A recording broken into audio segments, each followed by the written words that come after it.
back.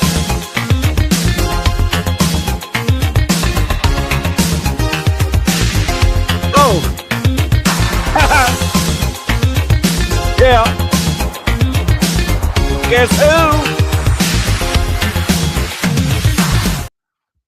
And we're live! Yay! Oh, man. I'm not doing the dancing. What a delight to be here tonight. We're past the holidays, and now improv technology is back. And what better way to start our year than with a very special interview? I'm Jeff Wolfthal. I'm your host, and tonight I am joined by actor, improviser, stand-up comedian, lipper, improv Molotover, sock puppeteer, feral fox boy, award-winning karaokeer, and the reason improvised stage combat is outlawed at the Pennsylvania Renaissance Fair. Everybody, it's Mike Garland! Yay! Play the applause sound effect. Yay! Hello! Mike, how are you doing tonight? I'm doing quite well. I've just started Prozac again. Mazel tov! Yay! Doing quite So well. what has brought the return of Prozac back? What do you think, man? Despair. Absolute despair. What could you possibly be despairing about? The world is such a happy place now. That's all I can see is happy. Yeah. No. Just working some stuff out and getting a little help. Hell yeah. I am very glad that you are getting that help. Yay. Therapy's tomorrow. Yay! Yay.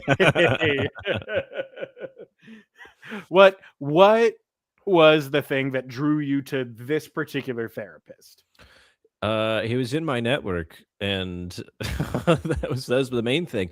A friend of mine had recommended to me this particular group, Sunpoint, whatever the heck, in Lancaster.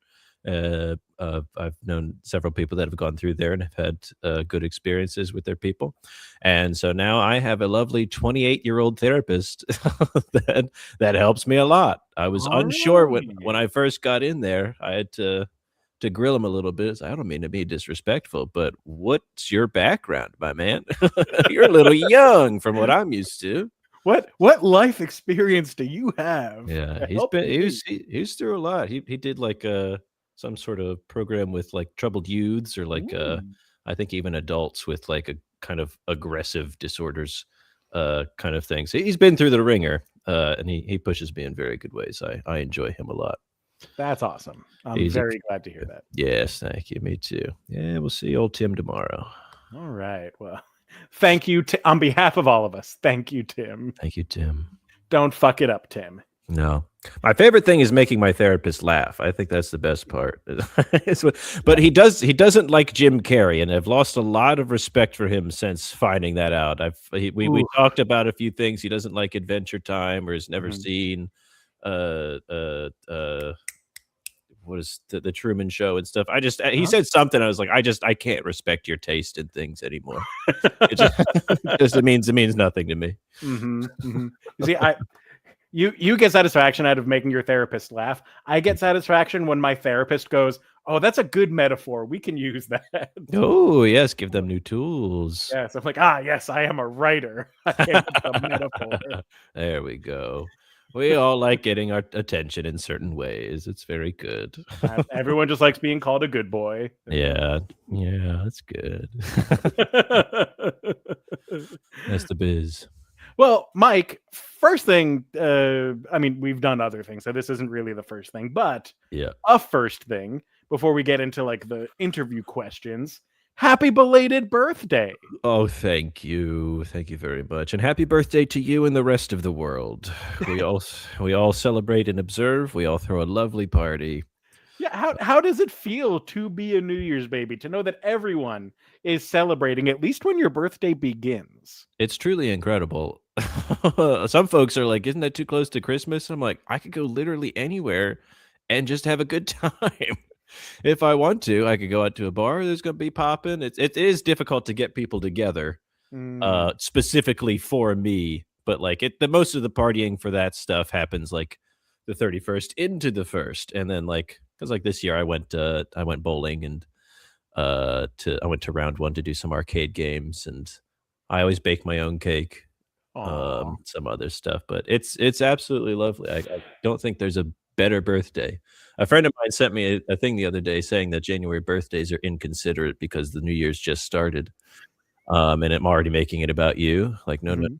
But I say, I'm getting it out of the way. I'm being so respectful. You're already having a party. I'm Mhm. not fully taking it over, and then you don't have to think about it the rest of the year.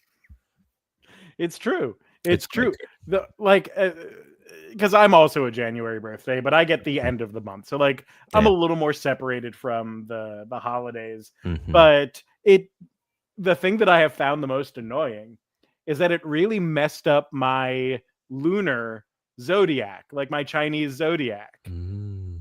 because that happens in February. But whenever you're like looking up what your Chinese zodiac sign is, it just gives the year. And you have to remember that if you were born in January of that year, you're actually the year before. Oh, yeah, oh, okay. So Uh, all my life, I thought I was born year of the snake because year of the snake is 1989. no, we're But pigs, aren't we? we're I'm 89 is Oh, January of right, 89 is year of the okay. dragon. Yeah, okay, I'm thinking of months, I don't know why. I think I'm a pig. What was your birth year? 95. Okay. What zodiac animal if I was born January 1st, 1995? Let's see. Yeah, I'm a pig. Pig is all of 1995 except for January. No, what do you You're no! actually a dog. No, I'm not! Yes, you are, No, because I'm the Google not! AI always gets it wrong. No, I'm not, I'm a pig! You're a dog, Mike. No, I refuse to accept this. I've always been a pig at heart. I felt it. I root around. I'm a sniveling little thing. Pigs don't snivel, they snort. They do. Pigs are I'm r adorable, so are dogs.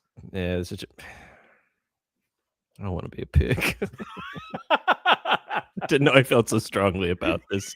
Damn you. Damn. Sorry for shattering your conception of self. That's okay. Just talk about it with Tim tomorrow. Yeah, whatever. Yeah, Tim, my mind was blown the other day, and everything fell apart.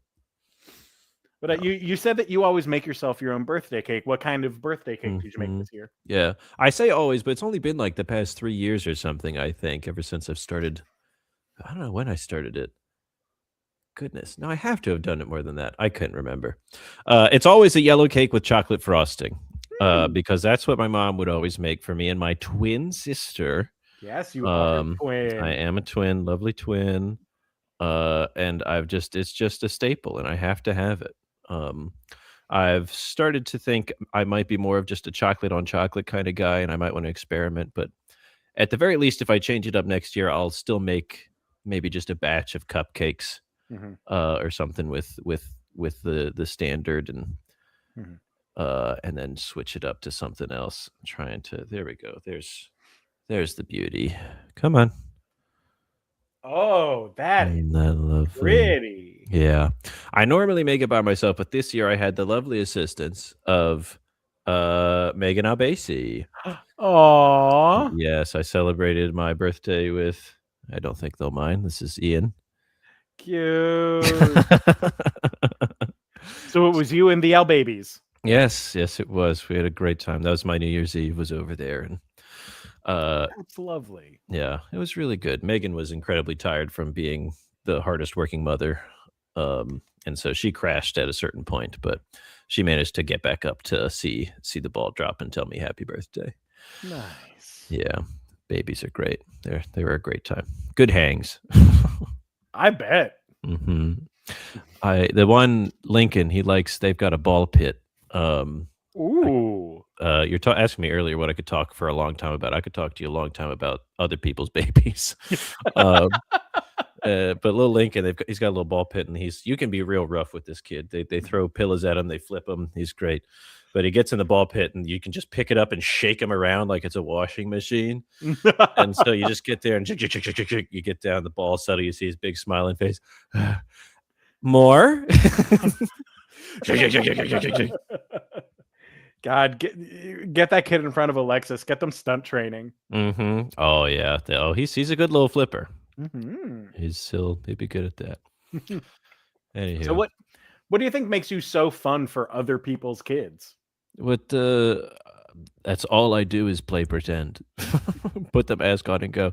I don't know. I just like to play. You know, I get in there. I'll do the stuff. I've got my first experience with someone else's kid idolizing me to a certain extent. Maybe not quite that bar, but he really likes me. I gave him a very fun time. And ever since then, he's like, "When's Mike coming back?" He's like, yeah, he's like 4 or 5, and we're like at my this is like my I don't know what he is. It's my uncle married our old next door neighbor, and her grandkid Mhm. is now like, I don't know, step cousin or nephew or something like that. We was just over at the pool, and I was just like, he would chase me around with the shark, and stop it killing me! Tossing him around, doing a whole bunch of junk, to the point that I'm exhausted. Mhm. And he was just asking about me a bunch. So I don't know. They're some of the best improvisers. They'll just do whatever the heck. You know, they don't really know the rules, and they'll just kind of switch it up on you at any point. But Mhm. Yeah, they keep you on your toes. yeah, yeah. It's like, are we doing this now? No. Okay, great. Yeah. Nothing like being negged by a 5-year-old. Yeah. It's like, all right, you tell me what to do, brother. Lincoln had us dancing our little asses off. Oh? He has I think this is where I really started to get ingratiated in his heart. He has a little dinosaur bicycle thing that's insane. It's like a Raptor tricycle that has lights and music. It's got like 5 different songs, and it Mhm. blasts fog out of its mouth. And so it roars like 5 times, and then it goes into a 30 to 60-second long song. And so I would just go along with the thing, and do a silly little dance, and then it would stop, and he would say, "More?" And then we go again until we're tired, and then daddy tags in, and I have to run away because I'm too tired. Oh. But anywho, I just like playing with the little guys. I don't Yeah. don't know what to talk with them about, though. Once they start to get things, they'll ask questions, and I'm gonna try and answer, and I feel like I'm just gonna get a lot of looks of like, "Okay." They're gonna walk away. We'll deal with it when we get there. Like, kids need people to play with more than they need people to, like, tell them stuff. It's So, true. It's you're true, in a good and spot. that's my favorite part of being an uncle. I get to come in, have the fun, and get the fuck out of there. That is the best part. It's really good. All right, let's are you ready for some interview questions I now? would love interview questions. I keep talking about other people's kids. Nope. Hey, talk about other people's kids. Just don't Alright. give out addresses. Sure. So, Mike, Yeah. I have known you, most of the people, pretty much everyone else on this team, I only know because of the Pennsylvania Renaissance Fair. That was like the Yeah. first time that I ever met them. I've known you before you had any association It's true. with the Pennsylvania Renaissance Fair. What drew you to Improv Molotov at Millersville University? I was asked to join. It was, I don't know, for a long time I wanted to. I don't know when I actually discovered that it was there. I think I knew it from like my freshman year because I watched some of the old guard, Henry and Austin and Josh and those folks Mhm. doing it, and had a very good time. But I think maybe I was scared of the time commitment, or I didn't think I'd be good at it. But my one friend, Cecilia, who was, I think, the president at the time, uh, just there happened to be auditions that day, and I was passing her in whatever the psychology building is up on the hill. Mhm. And she told me that I should come out, and I came out on a whim, and they all agreed that I should be there. And I've loved it ever since. All right. Yeah, eventually we moved to co-president of that for a year, and that was a lovely, lovely time. What was it like leading that organization? Um, what was it like? I don't know. It was super fun. Mhm. I've never done any sort of directing or like been in charge of anything before that point. I don't think there was a time in high school where I was technically vice president of the choir and did not have the qualifications to do so. What qualifications are necessary to be vice president of the To high school have choir? a basic understanding of the piano or how to lead a group in a rehearsal if need to. I only had like 2 opportunities. I would go in if like the president didn't if the teacher, Miss McKee, wasn't there before like a certain time for the warm up and the president wasn't there to do the warm up. I had to go up and do the warm up, and I could find the starting note of the national anthem and do like the quick little things or uh UB Latte Deo, one of my favorite little vocal warm ups. I'm not familiar with that one. UB Latte Deo, UB Latte Deo, Alleluia. That's what we did, and I really enjoyed that. But I would direct them, but I did not know the national anthem is in threes, and so I'd be directing 4 the whole time, and we get through. But I don't know when I discovered why does that match up all the time. There was one time when the guys got sectioned off and I was supposed to be in charge of that, and one of the other dudes who knew better took over because I was a fucking clown, and it was like, oh my god, I'm a fucking idiot. But leading Molotov was really fun. I felt like I actually kind of came in with ideas of things. I got some lovely little books that had games. I met the author of the book that I primarily used. I can't remember the name, but it's Matthew Fotis. He Mhm. like does improv around here, but it's just a thing of like a bunch of different games and warm ups. And it was really fun to schedule it out. They were all planned like 30 minutes before the rehearsal. Alex was technically my co-president, and I'd be like, "Does this look good?" Be like, "Yes, sir." He'd lead them through the what is it? Just some sort of imaginary. Now you're a dinosaur. Mhm. Going through it, just now you're going through molasses, and just make them crawl on the ground, and he would get a real good power trip out of it. But I had a good time. I don't think the team was ever stronger. Look back on some shows, feel a little bit differently, but it was good. I liked it. Well, what do you feel like you learned in Improv Molotov that you've taken with you to all the other improv that you've done? Mm. Kid diddling isn't funny. A valuable lesson. I'd say the Renaissance Fair taught me quite a few things of etiquette that are like, Michael, what the fuck are you doing? Oh, sorry. This shit's not chill now. Yeah. What did it teach me? I don't know that I guess that just what did I bring with me from there?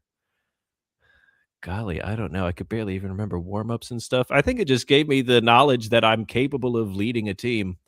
And like it gave me that sense of like kind of passion and excitement that I don't really get with a whole lot of anything else. And like getting when I actually think about something and put Mhm. effort into something is just kind of showed me that I have a capacity for more than I really did. Because I've never really done anything like that. Yeah. It's good. I loved giving notes. Notes were good. I was able Mhm. to keep a handle on a crew. Um, yeah, Good. we're capable, is what I learned. What I Mhm. brought with me. I lost a few things, but Do you feel like being an improviser made you a better actor? in some ways, I think so. I haven't really had too many opportunities since college. I haven't really done a whole lot of actual kind of performing. Um, I think I don't think I got it until like later years. I was always confused about explore the space. Mhm. See, just see where it takes you. It's like, what the fuck are you talking about? Just tell me if I'm going stage left or right. Do I lift my hand? I'll do like certain things, but I just didn't understand that kind of mentality. So I think Mhm. improv might have helped with that and like feeling more comfortable in making choices. But Mhm. that also feels like a recent realization that I haven't really used. Mhm. Um, I think it really did when I did a Meisner class a year or so ago, I think this past year, with someone in Lancaster that was Mhm. I've never really done any sort of decent study of theater or anything like that. And a lot of that is just kind of like using feeling and going and seeing what the stuff is or going in raw to a scene, getting the Mhm. general premise. And it was like the first time I was able to use improv skills in a more serious way. Like I've not really had a whole lot of teams that like you've done some things with us that were like getting us to be a little bit more serious, but like Mhm. using it in a comedic way. I think of like the Funeral for a Goldfish Mhm. or something like that.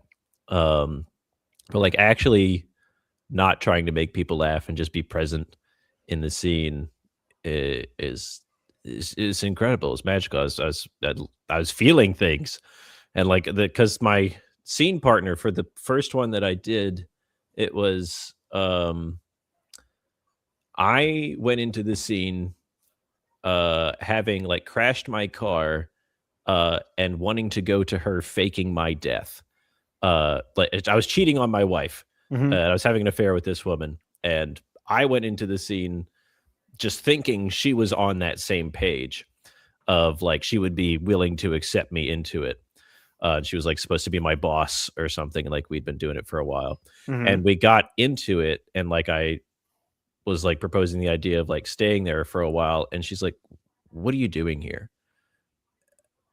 And it hit me like a truck. I was like, Oh shit. uh, and I feel like I'm getting a little not super on topic, but I was able to just kind of like ride the emotions of it all and like have like an actual kind of conversation and stay present in this very visceral scene, and it was painful. People loved it in the class. Mhm. And as goodness, I don't know. So I think it's helped me a little bit. I don't know how it has for specific words, but it's given me a lot of those freedoms to just kind of just do whatever the fuck it takes. Acting in general is weird. Like again, I don't really have a whole lot of actual methods that I go to. I just think a lot about how things would be said or how it feels, which is just kind of feels like the bare bones of it.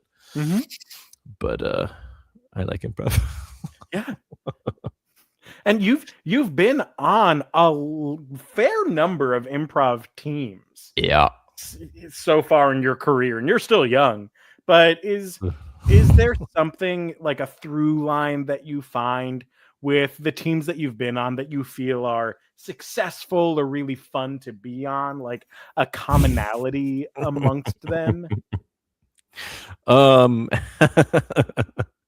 ever since the Ren Fair, it's been rough. It's never felt better since the Ren Fair. Uh what's a commonality that have made them feel good? Oh, geez, that's a toughie. I'm not gonna smack talk, but I've had a tough time on a lot of teams, Mhm. since leaving the Ren Fair. Well, Um, I guess then, like, you could talk about like what you feel like is lacking yeah.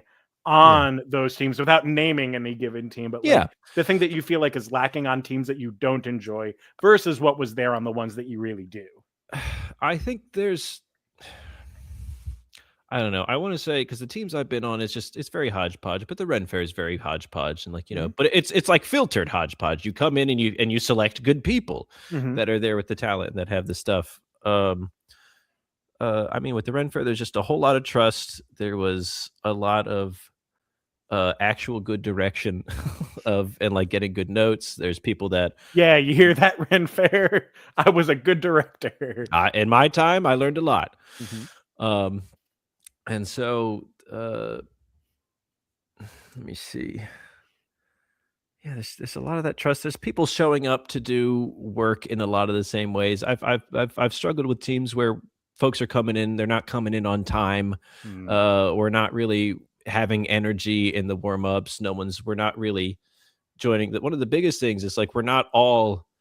I don't feel a sense that we can all discuss comfortably among one another to give each other notes and to like just be honest about like what we think would work better and like to just allow people to fail in a safe space. I don't want to toot my own horn, but I was just a coach for a very brief time before COVID hit. Mm-hmm. Uh, and I think we did quite well. It was a very good team of folks with a wide range of stuff.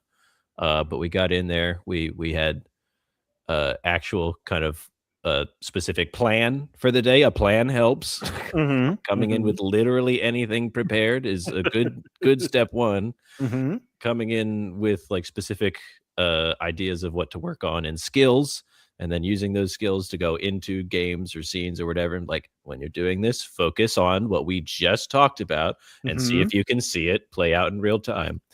And like we had like 1 or 2 shows, I think only one, and we were able to have a very, very beautiful constructive talk back where folks were able to say what they thought worked and what didn't work. So That's I think just having that good trust among your team Mhm. and assigning the social contract that we're here to fucking have fun and do some good work. Mhm. Yeah. Yeah, trust is super important. And look, even with the selectiveness of the audition process of the Yeah. fair, you don't always get people that trust each other. Mhm. Also, some people don't even audition; they just get called and told, like, "Hey, I want you on this team." It was quite a shock when I got there, and several folks asked, "Where did you audition?" And I said, "Huh?" I didn't. I kind of did. Jeff saw me. Mm-hmm. He's directed me, and he came and did a thing, and so he said, "Please come over," Yep. and it was a lovely time. It was a good time. I It's was lovely. very glad. Look, that the 2 people that year that didn't audition that I just called and offered a job to were you and Joe Penn, and I Oh regret wow, neither. incredible! How did you get Joe?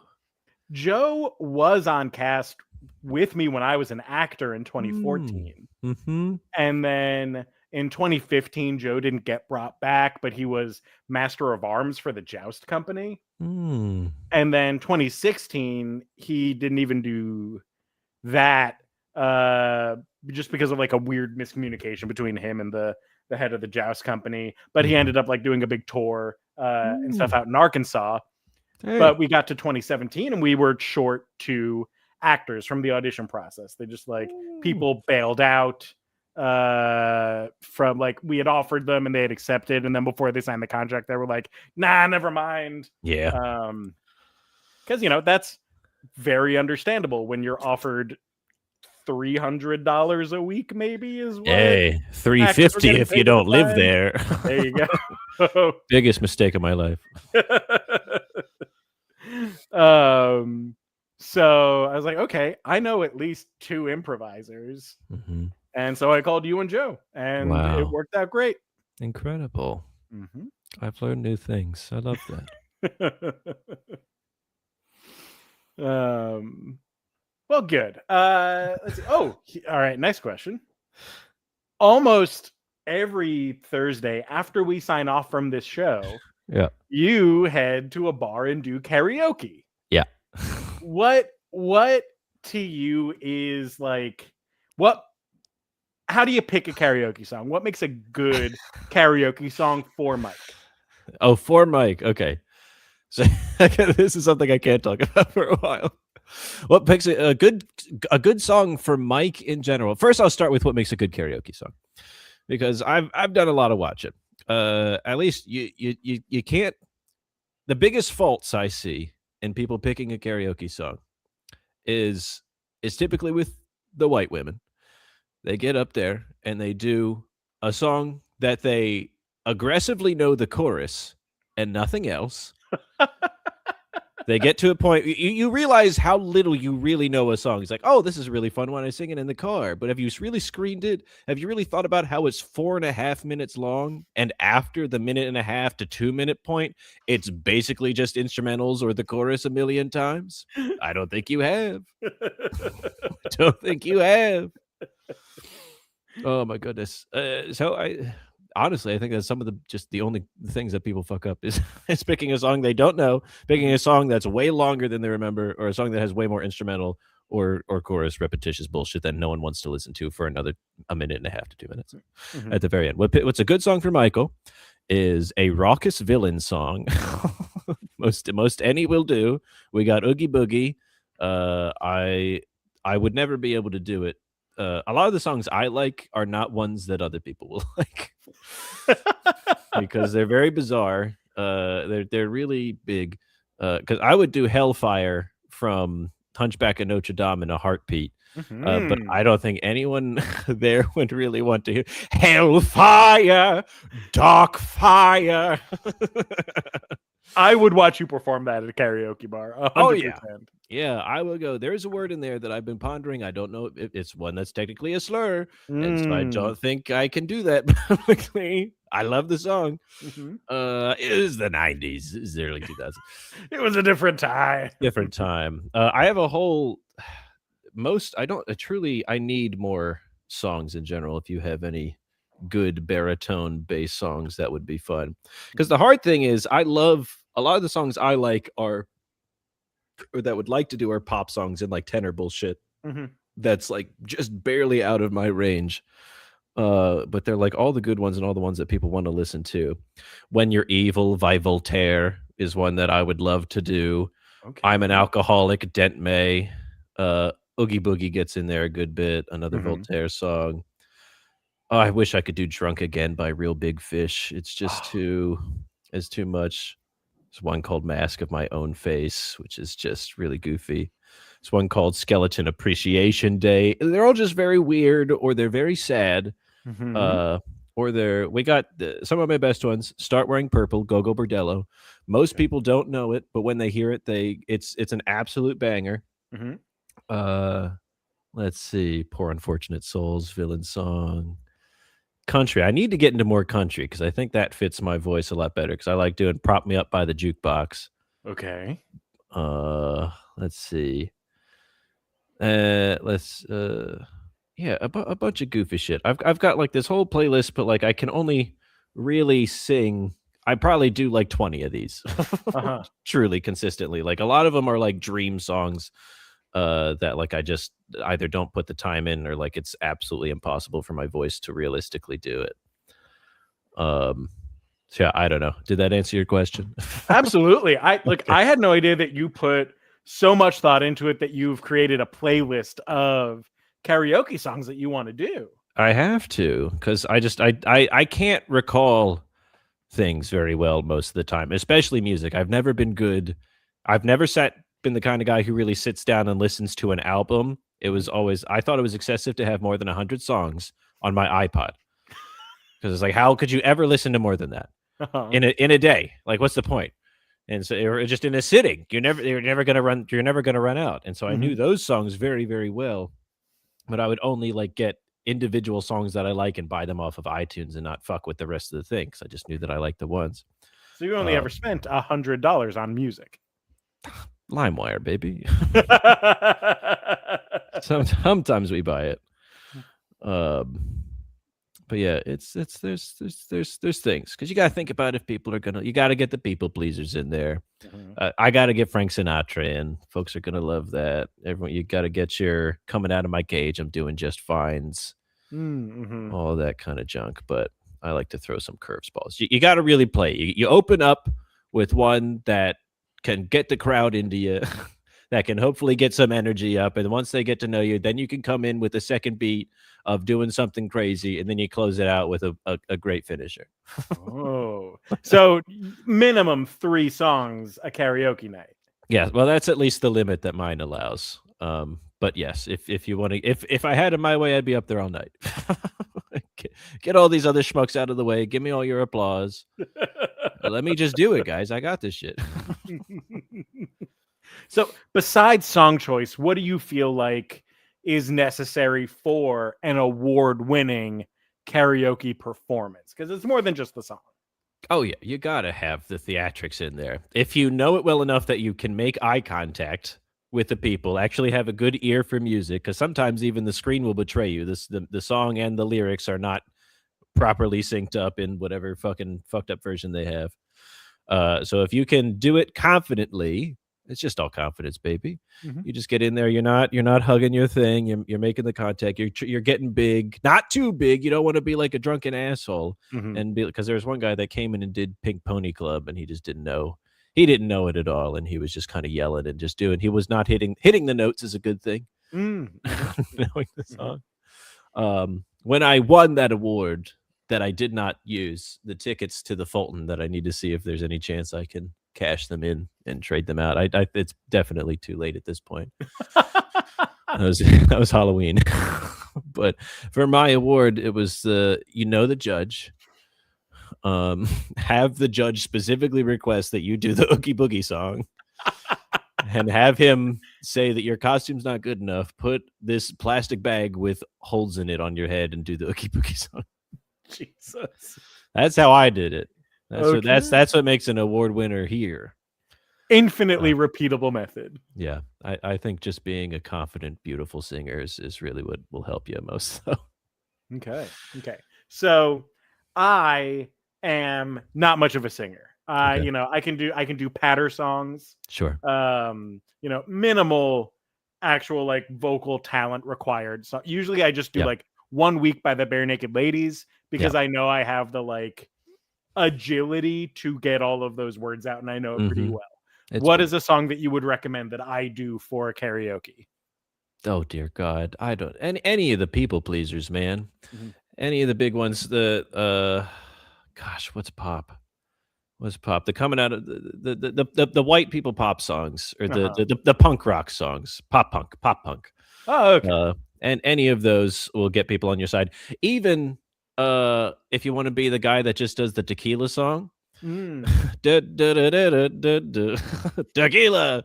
We had one of those for the Halloween karaoke, and the crowd ate it up. Doing a lovely meme. Yeah, just whatever's popular, man. Again, I don't know music well enough to give you a recommendation. But I'm trying to think of what the big ones that anybody does. Uh, Probably Backstreet Boys would be good. Ooh Mm. yeah, you are my fire.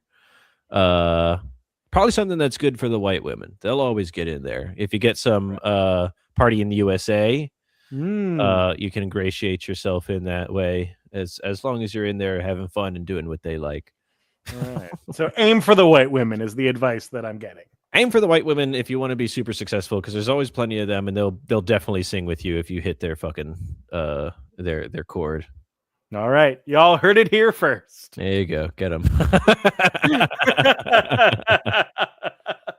All right, now, Mike, in addition to all of the other performance stuff you've done, we've talked about, you have also been in a number of sock puppet performances. Do What do you feel makes sock puppets so engaging to people? it's just it's cute. It's the novelty. It's very fun. I think it strikes the most whimsical chord in people's hearts. Of just like you can be low budget. It's the lowest of low pressure. You can see as long as we're in there and adding like any small details, it just makes it lovely. And so, gosh, I don't know, man. It's just a very cute, fun time. It lets people be kids again. There's no way to see fucking Die Hard, Bruce Willis as a sock, jumping under a thing, shooting the Wicked Witch of the West from under the table, or like sitting in a vent that's like wrapped in duct tape to make the thing. He's there with the lighter. Just So how there's can you like not laugh at set that? design with these shows. With this particular, yeah, absolutely, you gotta. It's the lovely Creative Works of Lancaster. Shout out. Best nonprofit theater, nomadic theater organization in Lancaster. All the shows are pay what you decide. They switched to that model a few years ago. So it's you come in, you can watch a show for free. After you see the show, you pay whatever the heck you want. Heck yeah. And Joanne Underhill's been doing this for a very long time. All the shows are written by Eric Gardner, I think his name is. Mm. They're starting. Some other folks are working on some new ones, but um, it's she's I think she got a literal master's degree in like some sort of a crafting thing, or maybe that was one of the other people. some sort of silly thing. But she's been making sock puppets the whole time, and she's just very good at hot gluing buttons on things, getting the most wonderful elements. She does a color theory for when she decides the color of the socks. So if they're a bad guy, they have a certain thing. If they have a certain vibe in whatever movie or whatever they are. But she's just a lovely crafter, and she just does it in the most simple, beautiful, elegant way. Our box truck was a chewy box with like another teeny little thing on the front, an ass cut out the back, and it says Acme Movers box truck. Just in Sharpie across, very low effort, but very effective. It's just great, and we could if the bigger you go with it, the more wonderful it is.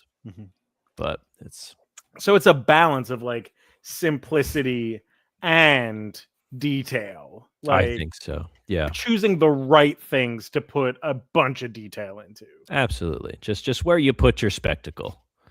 It's anything that makes it feel like the homemade craft. It's very cute. I mean, you can make it as much as you want, but we had one of our numbers was a parody of I Will Survive, and the Georgie, she's absolutely insane, but she's so creative, chaotically creative. She made it a whole entire woman's anthem. We had fucking beach balls being thrown out in the middle. She had like paper plates on sticks that had like the female symbol. Then you turn them around, and it's just got notable, powerful women. Or women of movement and influence, and then she has banners that furl out and say "Pussy Power." Absolutely. At what insane. point in Die Hard did that come in? This is just when she's telling Hans that he needs to let the people pee or needs to take care of the hostages. She's coming in and bossing him around a little bit. Yes. Yeah, it was incredible. I love that. That's brilliant. And the silly voices help a lot. Silly voices help with making a good show. What was the silliest voice he had to do in Die Hard? Probably the coal miners that come out, or the gold miners, because he's doing he says fucking California a few times, Bruce Willis, and so it says the person comes up with a platter of drinks that are like fermented vinegar spirits. He says fucking California. Some drunken guy comes up. I was a drunken kisser. He comes up and gets them. I think he says fucking California for that. And then the gold miners come out. Yeah! There's gold in them there hills. Fucking California.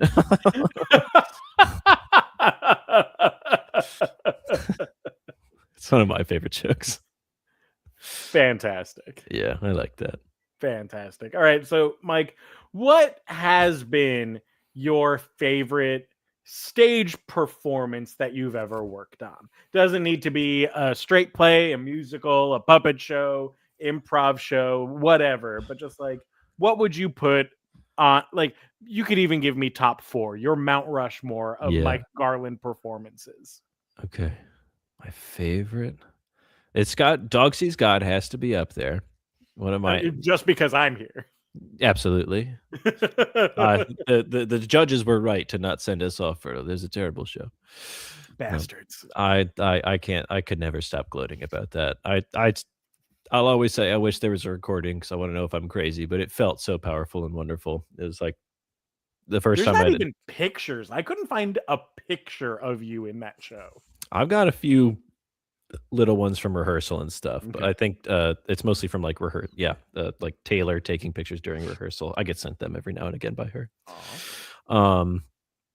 But that's up there. I think doing what's it called, the Disney parody Twisted. I love doing that with Orpheus and getting to be Aladdin. Just you were so smarmy. That was so fun. God, that was lovely. Lovely time. And getting to work with Leanne for the first time. Haven't really been able to see her at all, but she was absolutely one of the sweetest people. Just loved her a lot. Top 4, anything else? Some nights at the Improv, I'm sure, are in there. So I can't remember what would be a good one. There's one. Oh, maybe even just like one of the ones for the old people. One of the little shows for them. There's one that I couldn't. I was. It was me, Alexis, Alex, and Doug, and it was Shopkeep. I think Alex was the shopkeep, and I kept coming. I was some weird man with a southern drawl. No, they gave me. It was a bus owned by the president of the United States with something goofy for the wheels.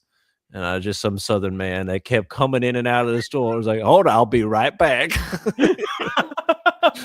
He's coming and making them all break. Alexis is on the side. Mike. It's like, what? Everyone's laughing. I think that, and then being the feral fox, I think are some of my favorite things. Solid. Yeah. So you brought up Dog Sees God. I think for the viewers here, I think very few of them would have seen that. Talk a little bit about Dog Sees God. What? So for Dog Sees God is a play unofficially about the like Charlie Brown gang. Yeah. Except we can't call them by like Charlie Brown or Linus or anything like that. It uses very like covert language like CB and Beethoven. And the inciting incident of the play is that Snoopy dies of rabies. Yep. Very happy show. What more is there to say? You follow little Charlie with his kind of gang of shithead friends as he's going through this terrible time. And they're not really helping him cope with it very well. And so he goes to lean back on a friend that they ousted because he was essayed by his father, supposedly, or something like that. I can't remember if it actually happened or not. I think it did. And they just thought he was, it was about homophobia. They just ousted him because they said he was gay. And then turns out CB's gay because he kisses that guy. And then Beethoven, was his name Beethoven? Yeah. Yeah. He is like, yo, I don't know if that's my thing. And then the bully, who's a closet homophobe, breaks his hands, makes him not able to play the piano anymore. He kills himself. So it makes me want to cry just thinking about it, Jeff. I'm right there. He has a very big breakdown in front of the whole class when they're supposed to be doing counts and stuff, and reads a lovely note from his pen pal, which is from technically the author of Charlie Brown. See, I wanted to say C.S. Lewis. That's not right. Charles Schultz. Okay. Okay. C.S. Okay. Yeah, I do think he signs the note C.S. Yeah. Okay. Very good. That's weird. I don't know how that fucking stayed in my head. Well, I made you cry for like 8 nights. It made everybody cry. Everybody's there trying to hold it together. There's only one night that I couldn't. It didn't genuinely make me cry, which I was a little bummed about. But yeah, it's just an electric piece. It was. I feel there's no way I can go back. I'm too old now, but too old to be that a teenager. But yeah, it was like the most kind of in character I'd ever felt. It was the most kind of attached to the emotions I had ever felt. It was helpful that you cast my at the time boyfriend, my spouse, as the person that intentionally, but no, but it surely helped me think about them in a grave. I would do that before every show. I would isolate myself from everyone else, sit out because they're all like in the dressing room, and I go out to like the stage out front, put on the lovely headphones that I got to use for the show with my Walkman, plugged into my phone, and listened to "Hurt" by 9 Inch Nails, as well as a song that was very meaningful to me and my partner, and just thought about going up to their grave. And so I went in real charged and happy at this top of every show. That's the closest to method I ever want you to go. It was tough. The bully in that show wanted to go method, and I'm very glad you told him not to. Very insane thing to say. Yes. Yeah, he was. Don't go method. Don't go Everybody method. watching, Don't never go go method. method. Don't get so lost in your own sauce. Do It's not. typically ends very badly. Mhm. Even the most successful Hollywood actors probably should not have gone method. No. Too much. But a great show is absolutely. I got to have my third grade teacher come out to see that, and first time in a very long time. He's the one I attribute to me getting into acting. Aw. So yeah, it was very nice. What did this teacher do to get you into acting? I think he just asked me if I wanted to. It was third grade. The play was coming up, and he's like, "Hey, do you want to try out for this?" It's like, "Yeah." And it was just so much fun. I think I was a dog or something. No, wait. I was a dog. I'm a dog all along. Oh fuck. It all comes back around to your Oh lunar zodiac. no. Oh, it's true. I was a little pig first, before that, in second grade or first grade, for like a little classroom show. That's pretty good. You went from pig to dog, There and you you've go. never gone back. Damn. That's God, tough. I'm not talking to you. Jesus. She says, I don't know how to help you with that. I said, damn, I don't know how that sounds anything like her name. They're always listening. There was a time where if I laughed a certain way, mine would like turn on like I had woken it up. Yeah, I don't Terrifying. like it. She'll run miles doing fart sounds. Did you know that? No. Let's see if you can hear this. Echo, do a fart sound. By the way, you have a new notification. I don't care. Do you want to hear it? No, fart. The Fart Song by Fart Man from Spotify. She's doing the fart song. Okay. Echo, stop. Okay, so there's fart song, but there's also, you can tell her to do like a squelcher or something, and then she just keeps asking, do you want to hear a wet one? Do you want to hear a loud one? Do you want to hear a stinker? Do you want to hear 37 farts in a row? Echo, let me hear 32 farts in a row. I'm not quite sure how to help you. What do you mean? She never does this. She's not like her. She loves farting. Echo, do a squelchy fart. I'm not quite sure how to help you with that. I'm not crazy.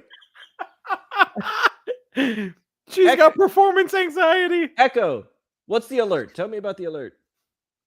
One new notification from Amazon. It's just the weather. I know it's just the weather. Starting around 1 p.m. and stopping around. Okay, 5 Echo, p.m. do a wet fart. Okay, here's big fart. Here comes a wet fart. They're good. Try asking me for a long and windy fart. Or say random. 32 farts in a row. Here comes a serving of 32 farts. Can you hear it? Yeah. Okay. So she'll just do that, and she just keeps asking if you want more farts. And then she's like, this sucks. Echo, stop farting. She says, okie dokie. Okie dokie. You just ruined a mother's life. Congratulations, Michael. You're welcome. Yep. No, she'll go crazy on it. She'll keep asking you if you want more. And then she says, okie dokie, which she never says. I don't know who programmed it. It's a game. It says like Amazon Games.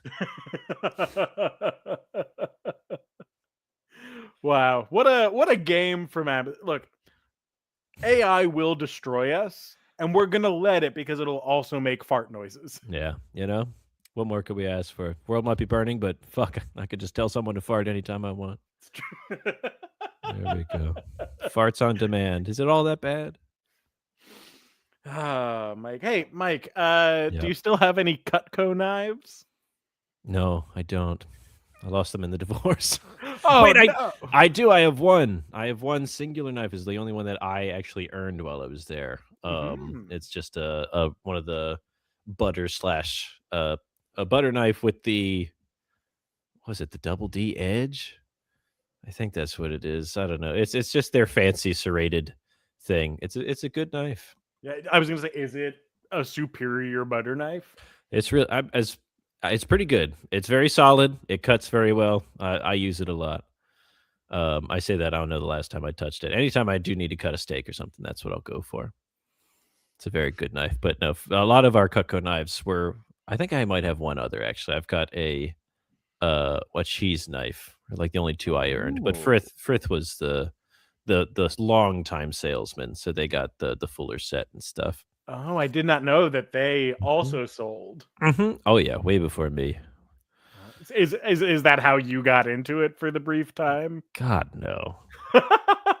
God no. I think they had mentioned it at some. It was just I was desperate for a job after getting fired from FedEx, and they had a thing talking about like the typical scam: make X amount of money, you go in, a business opportunity, and they get all your contacts, and then they make you want to kill yourself, and it's a terrible, terrible place. I am glad you got out of that. Yeah, That was shortly before you attended the Rolex watch repair school. I did What? not do that. You I didn't go to the Rolex school? I didn't go to the school. I worked for Rolex as a watch service technician. The school is a whole other thing in the same building, but not what Oh. I did. No, I was a watch service technician. What led you to Rolex? I needed a job. I was trying to find something that interested me, and like this, it was after Cutco and after like all the bad stuff, after FedEx, after Cutco, Mhm. after getting out of inpatient, after being a cleaner for a short period of time. Um, and my uncle, I was just trying to find something that I enjoyed, and my uncle was works at a lot of refabrication or restoration of antiques or like old arcade games, old memorabilia. And so he's got a good bit of connections, and he knew a watch guy. And so I got sent over to him and just had a conversation with him and was gabbing about watches and how I get into the business and kind of thing. Um, and his son came over, who is also a watchman, Mhm. uh, who was asking if his dad asked him if Rolex was hiring, because I think he was just over there. He's like a designated distributor repair person Mhm. for them. They use him a lot because he's very good at what he does. It's like, I think they're hiring right now, actually. Yeah, if you just like send in a thing to this address, then yeah. And after a few months of waiting for the process to go through, had a lovely time going through the initial test that they do. Is like a 3 hour long kind of practical interview where you go in and have to kind of one thing is you have to put on your loop, the thing that magnifies, and have to Mhm. copy very small text onto paper, and it's like Oh. all in Latin, so you can't just memorize it in one go. You have to go in, you have to get the proper technique. There's a thing where you have Mhm. to sort things with the tweezers, and these just all these little kind of technical things to show your aptitude. The worst one was there's a thing asking you about engineering questions, which had pretty much nothing to do with the test at all, but it's just a testing your kind of critical thinking for the most part. Mhm. Um, and then we got in there, got trained, got a lot of back pain, decent money, decent benefits, and it was just a lot of kind of it was a lot. It's probably my favorite job I've ever had next to the Ren Fair, but also one of the most brutal on my body that I've ever had. Yeah, I could imagine Mhm. being hunched over and doing like that granular work. Uh-huh. Just gotta go fast and fast. You have to keep your numbers up.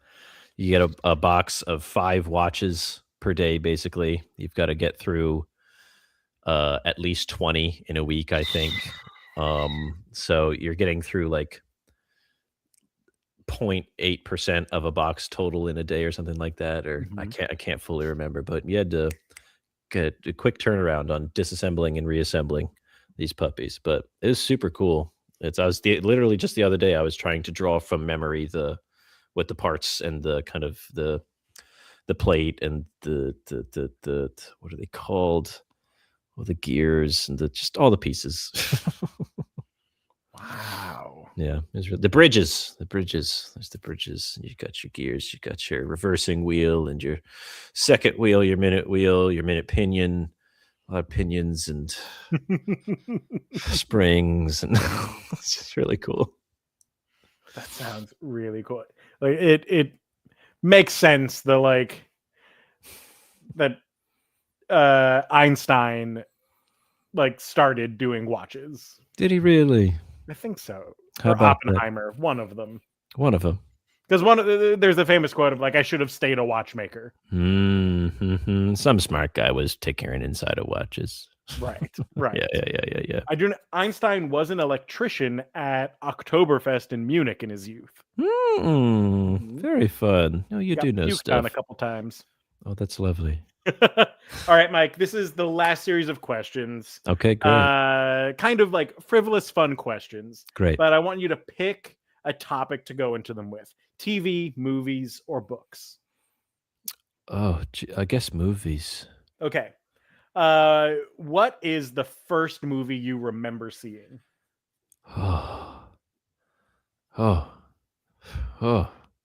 mind palace. The first movie I think I remember seeing in theaters, one of the first movies I probably saw, I'm remembering X-Men, the original X-Men. I'm remembering Van Helsing. There's a fun story when the wolf comes out. I'm there in the front row with a bucket of popcorn, and then my uncle always likes to remind me some werewolf jumps out and popcorn goes everywhere. It's very good. One of the movies we watched a lot was Ace Ventura: Pet Detective. As children, it's not a child appropriate film. No, but it's a lot of very physical animated comedy that if the kid's not getting it, then I get it. It was good. A lot of Jim Carrey. Mm-hmm. Mm-hmm. Do you feel like Jim Carrey was a big influence on you comedically? Yeah, absolutely. He was kind of like my idol growing up. My major male influence that I had in my life was Jim Carrey, which explains a lot about how insane I've behaved at times, I think, and my love of physical comedy and being very loud and goofy. But also your ability to get deeply emotional in roles when it's called for, because that is also something that Jim Carrey was very capable of. He's very good. He's one that got lost in method a time or two. Yeah. I never watched the documentary about Man on the Moon because I didn't want to taint my image of Jim Carrey, of like him being a nasty guy and just getting really aggressive with people. Honestly, I love Jim Carrey as well. That documentary did not taint my vision of him at all because he's honest about it. He was like, yeah, right. I did things that I definitely shouldn't have. I was in a dark place. Yeah. Yeah, I need to go back and actually watch it. But yeah, big Jim Carrey guy. Hell yeah. All right, so Mike, what movie means the most to you? Doesn't mean that it's the best movie, but it just has this like deep emotional connection to you. It just means a lot to you for some reason. Oh, jeez. Oh, no. Oh, maybe I should have picked TV. Movies. My memory is so bad. I need to write down things. That has a big emotional thing that means a lot. Oh, no. Oh, there's so many good films. Oh, goodness, I couldn't say. Okay. Something that means a lot. I don't know. I kind of initially think of like The Mask and like other Jim Carrey kind of things. My favorite movie for a very long time was Seven Psychopaths, which like had a very limited release. I think we've talked about it a little bit before. It's just a very good film. But as far as it's truly, again, my poor memories coming in. I can't really say one that has a huge impact to me. Or is there a movie that you feel very like seen by or represented by? Like, this movie gets me. If I could recall them, I'm sure. The one that's coming to mind, what's that gay movie with the loud, aggressive gay man? He's like in his 40s. Oh shoot! It came out in like 2013. It was like it's the best movie depicting like actual kind of gay culture that I've ever seen. Oh, the one with Billy Eichner. Yes. Okay. Whatever his one is. I just remember seeing that and being like, fucking finally. Not just a thing about, oh, I can't tell anybody about how fucking gay I am, or like they're just like making it super romantic. It's like, no, gays are fucking messy as hell. There's like the ones that go to the club, or like there's the hookup culture and all this thing. I was like, yeah, guys, that's gay people today. Was it Bros? Yes. Yeah. Bros. A very good movie. It's, Okay. I wish I could remember. This is the thing I struggle with a lot, is like I've seen a lot of good movies in my time, but I can't recall them without like seeing a picture or something. Yeah. Yep. All right. Last one, Mike. Last one. What is your most controversial movie opinion? Either a movie that you're like, this doesn't hold up, or you like it even though you know it's trash. Jack and Jill is a masterpiece. That's one I've got. Yeah. No. I remembered another one for a different answer. But Jack and Jill, holy shit. You know, one of the trash Adam Sandler films. Absolutely. Al Pacino gives some of the best performance in a film I've ever seen. That's going in there whole hog, acting believably. He's in it. He's absolutely taking it 100% serious and being himself, and just being him, just on the phone in the middle of a Shakespeare play, him coming in. It's absolutely the best. The rest of the movie is fine, but any moment that Al Pacino is on screen is some of the best, funniest shit you'll ever see. A meaningful movie to me, Treasure Planet. Oh, It was one. Oh, if you think it, I am a question to the world, not an answer. I would watch that so times. So much good angsty kind of things, kind of first gay crush without even really knowing it. Fucking Joseph Gordon-Levitt's lovely little rat tail twink in space. Oh, gimme. Just good, kind of like a beautifully animated film. Really good. My friend John has a trash opinion that it's bad because it's just Treasure Planet and it doesn't really do anything. It's like, shut the fuck up. It's incredible. yeah. I wanted to be in that space. The little golden ball. Oh my God. Some of the most beautiful animation. I might watch it tonight. Hell oh my yeah. God. Golly, I don't know, but those are some big ones. Yeah. Incredible. Well, Mike, thank you so much for sitting down with me, doing this interview, engaging with the guests. I feel like we've all gotten to know you a whole heck of a lot better tonight. I hope so. Thank you very much for having me. I love to ramble, especially about myself. Always happy to have you rambling on here. Yeah. And thank you all for watching tonight, engaging with us and listening to Mike and being curious. If you feel like it, you can Venmo at the IT Crowd. That goes right to me and Mike. We appreciate it. I'm about to go have a big surgery in a couple of weeks, so that I could use it. Oh, my Alexa just woke up. Yuck.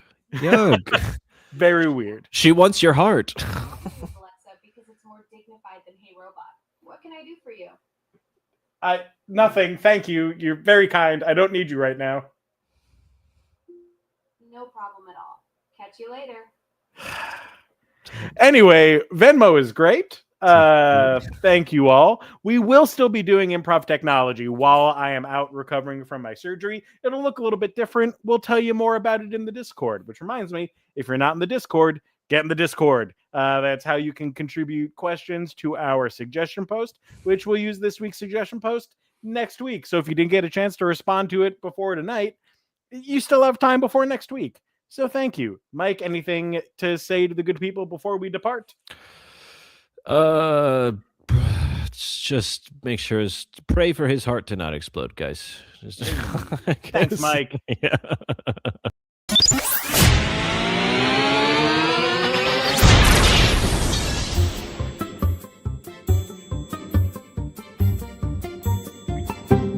The IT Crowd.